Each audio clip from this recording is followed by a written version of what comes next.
दोस्तों, welcome back to your YouTube channel educator Richa. तो जैसा कि आपको आपके स्क्रीन पे दिख रहा है, आज हम इंग्लिश सीखो का नेक्स्ट वीडियो अपलोड कर रहे हैं, जिसमें मैंने प्रीवियस वीडियो में आपको सेंटेंस से इंट्रोड्यूस कराया था। इस वीडियो में मैं आपको सेंटेंस के पार्ट्स से इंट्रोड्यूस कराऊंगी, तो आप एंड तक बने रहें, जिससे आप किसी भी कॉम्पिटिटिव एग्जाम या किसी भी बोर्ड के एग्जाम की तैयारी कर रहे हैं तो ये आपके लिए हेल्पफुल हो सके। रीऑर्डिंग सेंटेंस के बारे में भी बताऊंगी कि कैसे आप रीऑर्डिंग सेंटेंस को करेक्ट करके अपना नंबर गेन कर सकते हैं। तो आइए चलते हैं हम अपने टॉपिक पे। तो सबसे पहले आपका है पार्ट्स ऑफ सेंटेंस। जैसा कि आपको आपकी स्क्रीन पे दिख रहा है, पार्ट्स ऑफ सेंटेंस कितने होते हैं? 2 पार्ट्स के होते हैं। पहला आपका कौन सा होता है? सब्जेक्ट होता है, और दूसरा आपका क्या होता है? प्रेडिकेट। अब जान लेते हैं हम सब्जेक्ट किसे कहते हैं। तो क्रिया से पहले आप अगर कौन किसने से लगाकर क्वेश्चन पूछते हैं और उसका उत्तर मिल जाता है तो उसे हम क्या कहते हैं?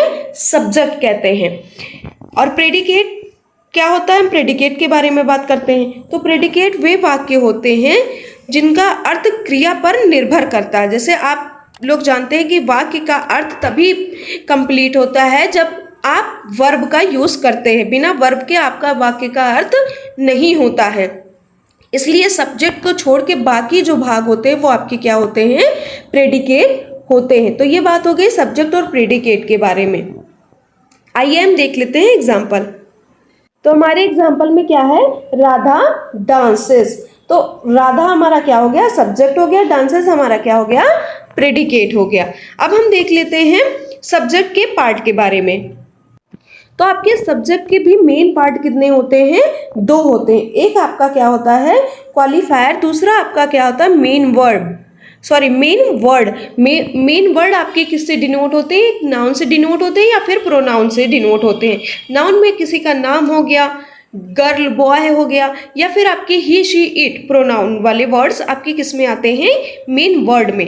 अब हम बात कर लेते हैं क्वालिफायर के पार्ट्स के बारे में। तो जैसे सब्जेक्ट के 2 पार्ट होते हैं, वैसे आपके क्वालिफायर के 3 पार्ट्स होते हैं। एक आपका क्या होता है? डिटरमिनर होता है। दूसरा आपका एडजेक्टिव होता है। तीसरा आपका क्या होता है? Adjective phrase. आपके डिटरमिनर में आर्टिकल्स आते हैं, पॉजेसिव प्रोनाउंस आते हैं। 2 वर्ड्स आते हैं, एक आपका आर्टिकल होता है, एक पॉजेसिव प्रोनाउंस होता है। अब कौन कौन से वर्ड आते हैं उसके बारे में बात कर लेते हैं। तो आपके वर्ड होते हैं a, an, the, some, each, mine, my, our, yours. तो ये हो गए आपके डिटरमिनर्स। एडजेक्टिव में हम क्या करते हैं? विशेषता बतलाते हैं। जब हम नाउन की विशेषता बतलाते हैं तो वो हमारा क्या होता है? एडजेक्टिव में होता है। जैसे हो गया ब्लैक हो गया, ओल्ड हो गया, फुलिश हो गया, एल्डर हो गया और नॉटी हो गया। तो ये आपके हो गए एडजेक्टिव। उसी तरह आपका एडजेक्टिव फ्रेज होता है, जो एडजेक्टिव के साथ उपवाक्य बने होते हैं। क्या होते हैं? उपवाक्य बने होते हैं। जैसे स्टैंडिंग इन द कॉर्नर हो गया, इन माई गार्डन हो गया, इन लखनऊ हो गया। तो फ्रेज आपका इनकम्प्लीट है। अगर आप सिंगल लिखते हैं तो जैसे लिखा हमने स्टैंडिंग इन द कॉर्नर, तो ये इनकम्प्लीट है। लेकिन अगर किसी वाक्य के साथ सब्जेक्ट और प्रेडिकेट के साथ कंबाइन करके बनाते हैं तो एडजेक्टिव फ्रेज हमारा क्या हो जाता है? एक कंप्लीट सेंस देने लगता है। अगर हम इन माई गार्डन का, तो बगीचे में, क्या बगीचे में, कैसे बगीचे में, मतलब क्या हो रहा? कुछ भी नहीं, कुछ पता नहीं चल रहा है। तो इसलिए अगर हम वाक्य के साथ लगाते हैं तो उसका अर्थ हमको मिल जाता है। तो ये हो गया आपका एडजेक्टिव फ्रेज। अब सेंटेंस का स्ट्रक्चर होता है, पहले आप लिखेंगे डिटरमिनर, फिर आप क्या लिखेंगे? एडजेक्टिव, फिर आपका क्या आएगा? नाउन और प्रोनाउन, फिर आपका क्या आता है? Adjective phrase. तो ये होता है स्ट्रक्चर सेंटेंस बनाने का। अब हम टेबल के थ्रू देख लेते हैं एग्जाम्पल की कैसे बनाते हैं। जैसे लिखा है a fat girl standing in the corner is singing. तो आपका ए क्या हो गया? डिटरमिनर हो गया। फैट मतलब विशेषता बतलाई गई है, तो आपका एडजेक्टिव हो गया। किसकी विशेषता बतलाई गई है? लड़की की, मतलब गर्ल की। तो गर्ल आपका किस में आ गया? मेन वर्ड में। और जैसा कि आप लोग जानते हैं कि मेन वर्ड आपका या तो नाउन होता है या फिर आपका क्या होता है? प्रोनाउन होता है। फिर हम बात करते हैं एडजेक्टिव फ्रेज की। तो एडजेक्टिव फ्रेज में क्या आ गया? Standing in the corner. आपके मेन वर्ड के बाद एडजेक्टिव फ्रेज आता है। फिर लास्ट में हमारा क्या होता है? वाक्य का कौन सा हिस्सा होता है? प्रेडिकेट का हिस्सा। जैसे हम क्या कहते हैं? इज सिंगिंग, जिसे हम किसे डिनोट किए हैं, इज सिंगिंग से। इसी तरह हम दूसरा सेंटेंस देख लेते हैं, जैसे लिखा an old man living in our street dead. तो एन आपका क्या है, ये आर्टिकल है, तो ये किस में आ गया, डिटर्मिनर में। ओल्ड आपकी एडजेक्टिव मतलब विशेषता बतलाई गई, किसकी, मैन की विशेषता बतलाई गई, तो मैन आपका क्या हो गया, मेन वर्ड हो गया। फिर उसके बाद है लिविंग इन अवर स्ट्रीट, ये आपका हो गया एडजेक्टिव फ्रेज। फिर डेड, ये आपका क्या हो गया, प्रेडिकेट। अब इसी तरह दो एग्जाम्पल और हैं, उन्हें भी हम देख लेते हैं। तो थर्ड एग्जाम्पल आपका क्या है, जैसे लिखा है these pretty flowers in my garden withered, क्या है, विदर्ड। तो दीज आपका डिटर्मिनर में चला गया, प्रिटी आपका एडजेक्टिव में हो गया, फ्लावर्स आपका नाउन या प्रोनाउन में चला जाता है, मतलब मेन वर्ड में। फिर इन माई गार्डन आपका एडजेक्टिव फ्रेज हो गया, विदर्ड मतलब प्रेडिकेट हो गया। इसी तरह लास्ट आपका एग्जाम्पल है my younger brother in Lucknow is a doctor. तो माई आपका डिटर्मिनर में चला गया, जैसा आप जानते हैं कि डिटर्मिनर में आपका क्या जाता है, आपका आर्टिकल से आता है और पोजेसिव प्रोनाउंस जाते हैं। तो पोजेसिव प्रोनाउंस है ये माई आपका, तो माई हो गया, यंगर आपका हो गया एडजेक्टिव हो गया, ब्रदर आपका मेन वर्ड हो गया, इन लखनऊ आपका एडजेक्टिव फ्रेज हो गया, इज अ डॉक्टर आपका प्रेडिकेट हो गया। आई होप आप लोग को सब्जेक्ट क्लियर हो गया होगा। अब हम बात कर लेते हैं पार्ट्स ऑफ प्रेडिकेट के बारे में।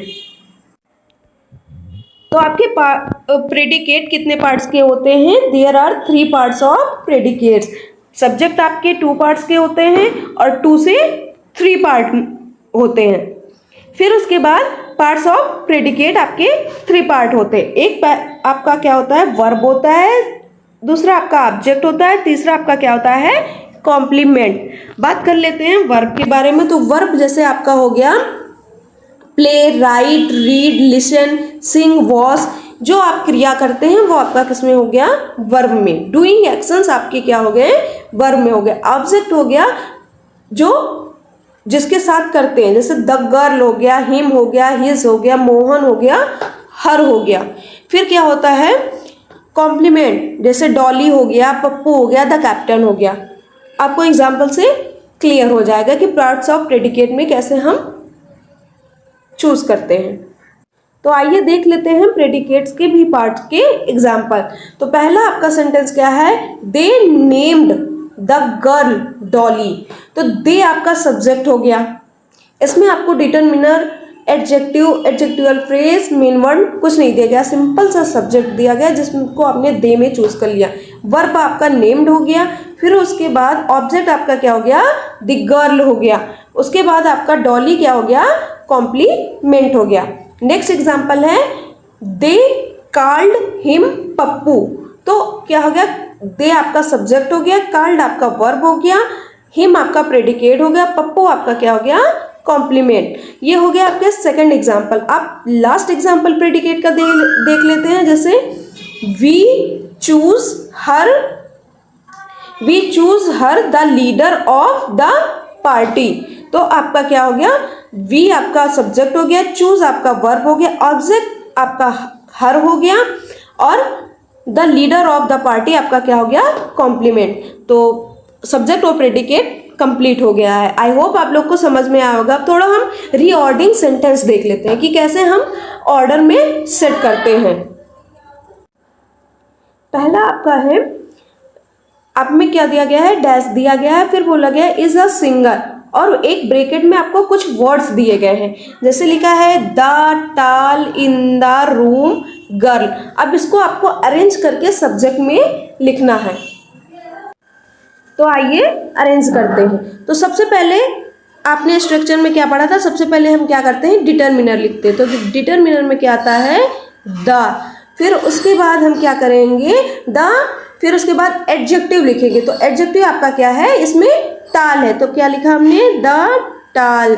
फिर उसके बाद हम क्या लिखेंगे, नाउन लिखेंगे, मतलब मेन वर्ड, तो द टाल गर्ल हो गया। फिर उसके बाद क्या लिखेंगे हम, एडजेक्टिव फ्रेज लिखेंगे। क्या लिखेंगे, एडजेक्टिव फ्रेज। तो एडजेक्टिव फ्रेज में क्या है, इन द रूम। तो क्या हो गया, द टाल girl in the room is a singer. तो ये आपका करेक्ट सेंटेंस बन गया। अब नेक्स्ट आपका क्या लिखा है, डैश दिया गया है, फिर उसके बाद बोला गया है इज इंटेलिजेंट, और एक ब्रैकेट में आपको कुछ वर्ड्स दिए गए हैं, जैसे हो गया short, boy, that, in the class. तो अब इसको हम कैसे सेट करेंगे, तो पहले हम क्या लिखेंगे, दैट, जो आपका क्या होता है डिटर्मिनर दैट, फिर उसके बाद हम क्या करेंगे,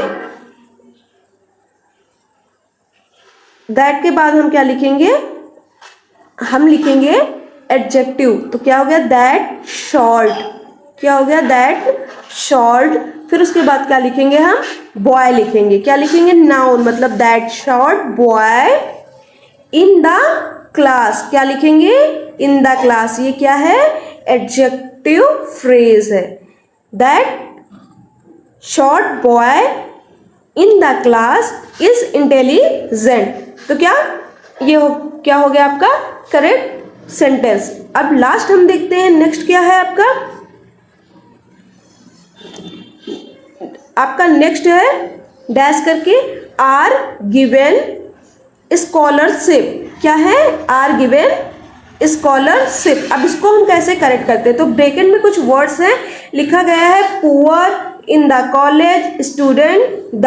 अब इसको हम कैसे अरेंज करेंगे, तो इसमें भी पहले सबसे पहले हम क्या डिटर्मिनर चूज करेंगे, तो सबसे पहले डिटर्मिनर हमारा क्या है दी है, फिर उसके बाद क्या है हमारा स्टूडेंट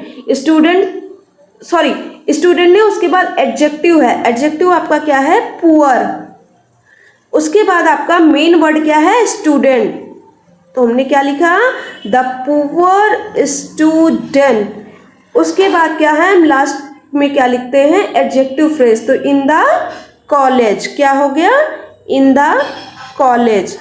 तो ये हो गया आपका रीऑर्डिंग सेंटेंस, कैसे आप रीऑर्डिंग करते हैं। आई होप इतनी बातें आप लोग को समझ में आई होगी। अगर आपको ये वीडियो अच्छा लगा हो तो प्लीज़ लाइक शेयर और सब्सक्राइब करना ना भूलें। मिलते हैं नेक्स्ट वीडियो में, तब तक के लिए जय हिंद जय भारत।